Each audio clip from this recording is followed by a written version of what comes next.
Okay, well, I think people remember at the time when the Lisbon Treaty was negotiated by a Féin led government that we said at the time that they had signed the state up to a very bad deal. And I think the chickens have come home to roost on that matter, not least with the kind of pressure that our right to set our own corporation tax rates are now at. You remember that the mantra at the time was vote yes for jobs, vote yes for recovery. Well, I know out on the streets the question is where is the recovery and where are all of those jobs? And it seems now that history is repeating itself because we now have yet another bad deal negotiated by Fianna Fáil and again supported by Labour and Fine Gael. A deal that will bring a huge burden of debt down on the state. A deal which we say and believe firmly will be a disaster economically and socially. And yet again, those same voices are ranged against us saying that we are wrong. Well, we're saying that we are correct in this matter, just as we were correct in the Lisbon Treaty. And we once again challenge those who suggest that we draw down the IMF and the EU money, the tens of billions of debt, to explain very precisely to people how we will pay for that debt. Isn't this doesn't this run slightly contrary to Sinn Féin's policy or ethos as a socialist party though? Like the idea that Ireland should continue to maintain low taxes on huge corporations, often foreign corporations. Surely as a socialist party Sinn Féin should be arguing for higher taxes on corporations or that they pay their fair share. Yeah, and Sinn Féin is a fair tax policy. But what's at issue here really is where the decision is made. Whatever rate we set, any tax, it needs to be decided here in Dublin and not in Brussels. And that's the matter that's under question here. I mean, obviously corporations have to pay their fair share. We've argued for a very long time that the entire taxation system needs to be overhauled and reformed. But of course you can only do that when you maintain here in Ireland the capacity to make those decisions. We said at the time of Lisbon that the European agenda was very clearly having taken control of monetary matters to move into the area of fiscal policy. We said at the time of Lisbon that it was the European intention to harmonise tax rates, particularly corporation tax. At that time, bear in mind, we were told that we were wrong. We weren't wrong, we're right. And I think recent soundings from the European Commission and the kind of panic that you now see amongst Micheál Martin and other party leaders is a reflection of that. And it's very much a case of closing the barn door when the horse has bolted. We said at the time that Lisbon was a bad deal. We said at the time that it would put in jeopardy our right to set our tax rate. And now that that reality has come home to roost, you have panic amongst the politicians. The really tragic thing would be is if we were to step into the same trap with the IMF EU deal. We are saying we can't afford that bailout. We are saying that those monies should not be drawn down. And we're saying very clearly that the evidence of that is in the fact that the political parties have not set out, when we borrow this money, how do we repay it? But to be clear, your Sinn Féin would agree with maintaining Ireland's very low rate of 12.5% corporation tax? At this point in time, we're not recommending any change to the corporation tax rate, and we've made that clear. I mean, we're as aware as anybody else that we are in economically very, very perilous times. So we have to be very pragmatic in terms of what we do. But we're also saying that that decision must rest in Dublin. It's not appropriate for Brussels to what can Sinn interfere. Féin, as a small minority party in Ireland on the opposition benches, do about that? Well, bear in mind, Sinn Féin, as a small party in opposition, we're the ones who articulated an accurate message and analysis around the Lisbon Treaty. I mean, we were the only political party in the Dáil that pointed out that Lisbon was a bad deal, that pointed out that issues around tax would come home to roost, that said, no, it's not about jobs and it's not about recovery, on the contrary, and we were right on that matter. And again, we have Sinn Féin, the only Oireachtas party, now saying in relation to this latest deal with the IMF and the EU that it is a bad deal, the state should not have signed up to it, and the state should not proceed with it, for the very simple reason that it will bring immense hardship and possibly economic ruin to this state and to its citizens. So it's a case of we told you so? Well, it's not that. It's a case of saying to the general public that you have a set of political parties who have brought nothing but failure in terms of negotiating international deals for Ireland. It's a case of saying to the electorate as we approach election day that they will vote on very many things, but perhaps the biggest issue at play is the IMF EU dig out. And I know from talking to people on the doors, people who are under an awful lot of pressure, that certainly from a common sense point of view, they understand that you do not borrow money that you can't repay, and that you don't invite that kind of level of debt on this state and on its citizens.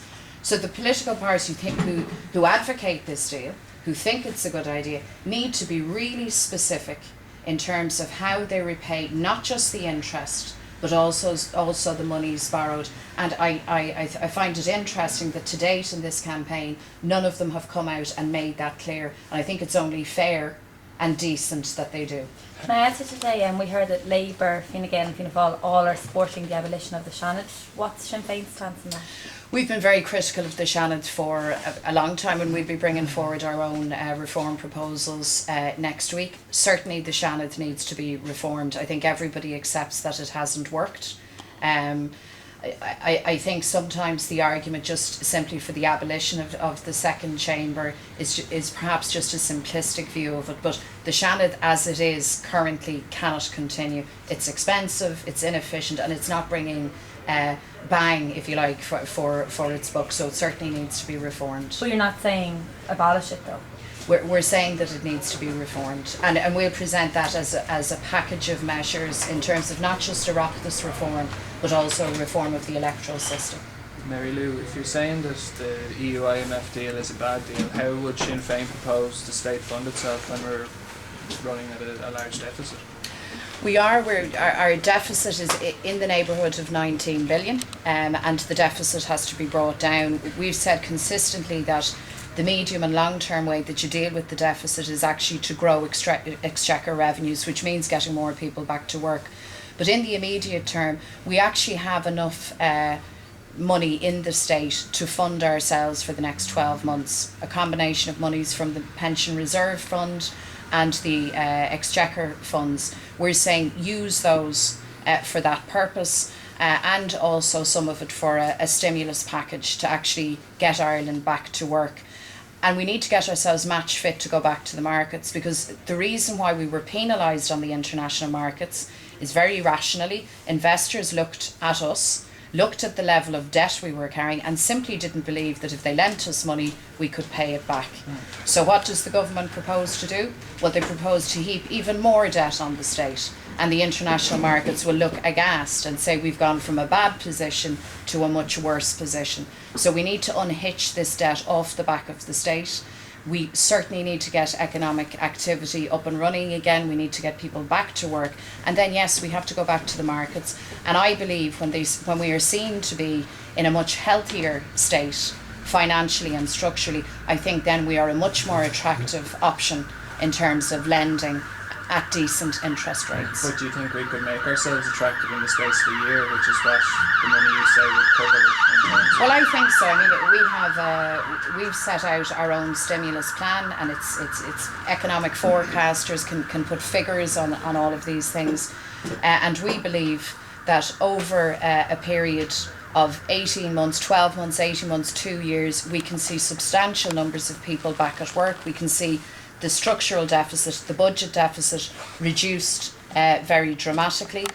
We've also identified ourselves cuts and savings in the neighbourhood of 4.7 billion. So we have a plan that is about saving, that is about reducing the deficit, that is about getting people back to work, but that it will not accept any scenario in which you take on 65, 67 billion more debt onto the state. We simply can't repay it. So Fine Gael and Labour and Fianna Fáil think that that's a good plan. But then they need to come out and tell the people who they will be asking to pay for this debt how precisely they will do it.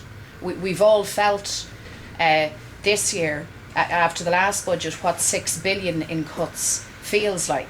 People know that, they feel it in their pay packet. What people are now asking is the interest even on the dig out could be in the neighbourhood of, when you take the whole national debt, anything between 8 and 10 billion. That's an awful lot of repayments. Where is the money coming from? And they haven't come out and answered that. And I don't think that they can credibly argue that this is a good deal and that this is the route that we should pursue if they can't come out and answer that very straightforward question. And you believe a better rate could be got in terms of interest from just going to the market within the space of a year? The state, with having shed that huge, that absolutely overwhelming debt, going back into the markets with an economic plan that's about job creation and increased exchequer revenues, I think absolutely is a much more attractive bet in terms of borrowing at reasonable rates. The yields shot through the roof because of the bank debt. The markets have said that explicitly. So how in the name of goodness does it make any sense for the state to take on more debts for the bank? It just doesn't add up. Can I ask you just another side note, just with regard to Enda Kenny and his stubbornness, some might say, to do the debate on TV3 tomorrow night? What's your take on that?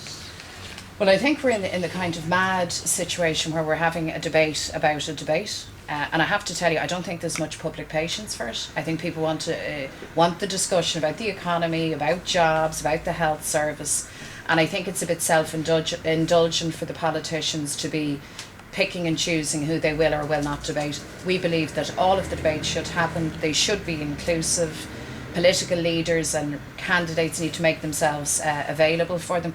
But for goodness sake, let's stop the debate about the debate and let's get on with the issues and actually have the discussion with people and put people in a position where they're informed and can make the best judgment that they can come election day. What do you think Enda Kenny's problem is? I guess that's the right word. Well, I don't know. I certainly can't. I